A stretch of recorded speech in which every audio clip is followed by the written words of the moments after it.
Shalom, Bapak, Ibu, dan saudara-saudari terkasih.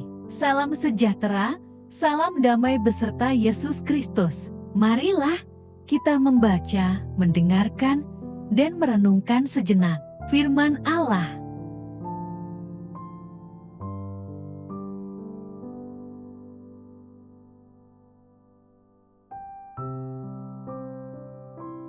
Bacaan pertama, takut akan Tuhan. Bacaan dari kitab Yesaya. Pada akhir zaman, suatu tunas akan keluar dari tunggul Isai, dan taruk yang akan tumbuh dari pangkalnya akan berbuah.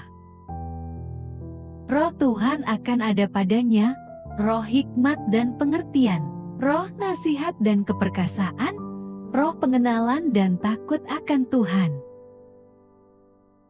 Ya, kesenangannya ialah takut akan Tuhan. Ia tidak akan menghakimi dengan sekilas pandang saja, atau menjatuhkan keputusan menurut kata orang. Tetapi ia akan menghakimi orang-orang lemah dengan keadilan, dan akan menjatuhkan keputusan terhadap orang-orang yang tertindas di negeri dengan kejujuran. Ia akan menghajar bumi dengan perkataannya seperti dengan tongkat. Dan dengan nafas mulutnya ia akan membunuh orang fasik. Ia tidak akan menyimpang dari kebenaran dan kesetiaan, seperti ikat pinggang tetap terikat pada pinggang. Serigala akan tinggal bersama domba dan makan tutul akan berbaring di samping kambing. Anak lembu dan anak singa akan makan rumput bersama-sama. Dan seorang anak kecil akan menggiringnya. Lembu dan beruang akan sama-sama makan rumput, dan anaknya akan sama-sama berbaring. Sedang singa akan makan jerami seperti lembu. Anak yang menyusu akan bermain-main dekat liang ular tedung, dan anak yang cerai susu akan mengulurkan tangannya ke sarang ular beludak.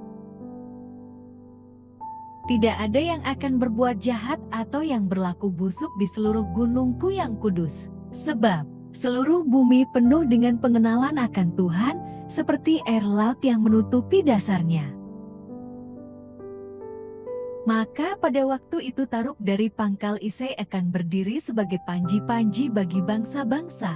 Dia akan dicari oleh suku-suku bangsa dan tempat kediamannya akan menjadi mulia. Demikianlah sabda Tuhan. Mazmur tanggapan.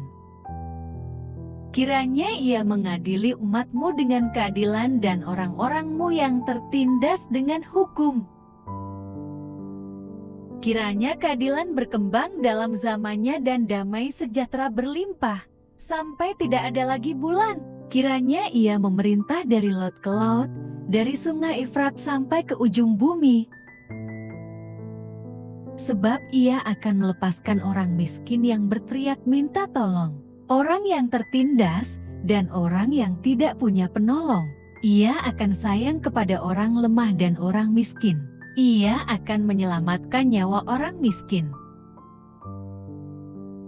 Biarlah namanya tetap selama-lamanya. Kiranya namanya semakin dikenal selama ada matahari.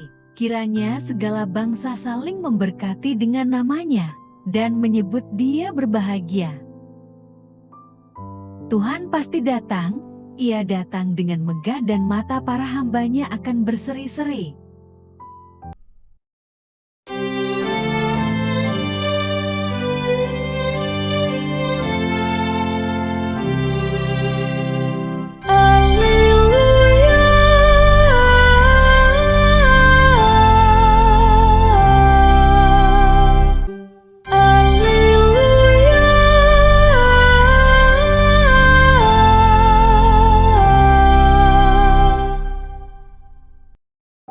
Tuhan bersamamu dan bersama rohmu. Inilah Injil suci menurut Lukas. Pada waktu itu juga bergembiralah Yesus dalam Roh Kudus dan berkata, "Aku bersyukur kepadamu, Bapa, Tuhan langit dan bumi, Karena semuanya itu engkau sembunyikan bagi orang bijak dan orang pandai. Tetapi engkau nyatakan kepada orang kecil. Ya Bapa, itulah yang berkenan kepadamu. Semua telah diserahkan kepadaku oleh Bapakku, dan tidak ada seorang pun yang tahu siapakah anak selain Bapa, dan siapakah Bapa selain anak dan orang yang kepadanya anak itu berkenan menyatakan hal itu. Sesudah itu berpalinglah Yesus kepada murid-muridnya tersendiri dan berkata, "Berbahagialah mata yang melihat apa yang kamu lihat. Karena aku berkata kepada kamu, banyak nabi dan raja ingin melihat apa yang kamu lihat, tetapi tidak melihatnya, dan ingin mendengar apa yang kamu dengar, tetapi tidak mendengarnya." Demikianlah sabda Tuhan. Terpujilah Kristus. Renungan Injil. Berbahagialah mata yang melihat apa yang kamu lihat. Bapak, Ibu, dan saudara-saudari terkasih dalam Kristus Yesus, bersyukur merupakan hal yang sangat penting dalam hidup orang Kristen. Kita dinasihati agar mengucap syukur dalam segala hal, sebab itulah yang Allah kehendaki. Dan di dalam ucapan syukur sudah selayaknya kita mempunyai alasan untuk bersyukur. Bersyukur tanpa alasan yang jelas adalah ucapan kosong di bibir. Melihat ke-70 murid pulang dapat sukacita, Yesus bergembira dalam roh dan bersyukur. Yesus bersyukur kepada Bapa dengan beberapa alasan. Pertama, karena karunia Allah bagi para murid yang mengenal Yesus Kristus berkuasa menaklukkan kuasa iblis. Pengakuan mereka, setan-setan takluk oleh nama Yesus adalah pengakuan kedaulatan dan kuasa yang dimiliki Yesus. Yesus bersyukur atas pemahaman mereka itu. Kedua, karena Allah berkenan kepada mereka. Yesus berkata kepada murid-muridnya, "Berbahagialah mata yang melihat apa yang kamu lihat." Hanya mereka yang terpilih, yang dikaruniakan kesempatan untuk melihat yang tidak dilihat orang lain, telah melihat kuasa Allah bekerja. Yesus yakin bahwa Bapa sendiri yang menguatkan rahasianya, bahwa Yesus adalah Tuhan yang berdaulat. Ini merupakan hal yang tidak terjadi dengan sendirinya. Allah lah yang memberikan anugerah itu kepada orang-orang yang diperkenannya. Inisiatif datang dari Allah.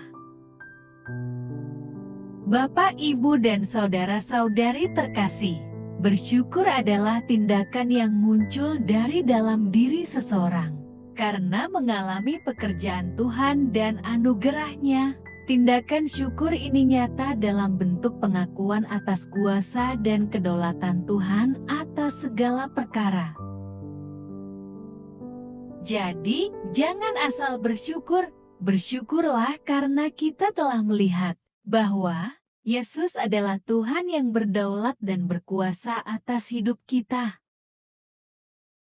Bersyukurlah karena Bapa berkenan mengaruniakan dan menyingkapkan kemuliaan dan kuasa Yesus, sehingga kita dapat melayaninya. Kitalah orang-orang yang Allah perkenan untuk menikmati segala karunia-Nya.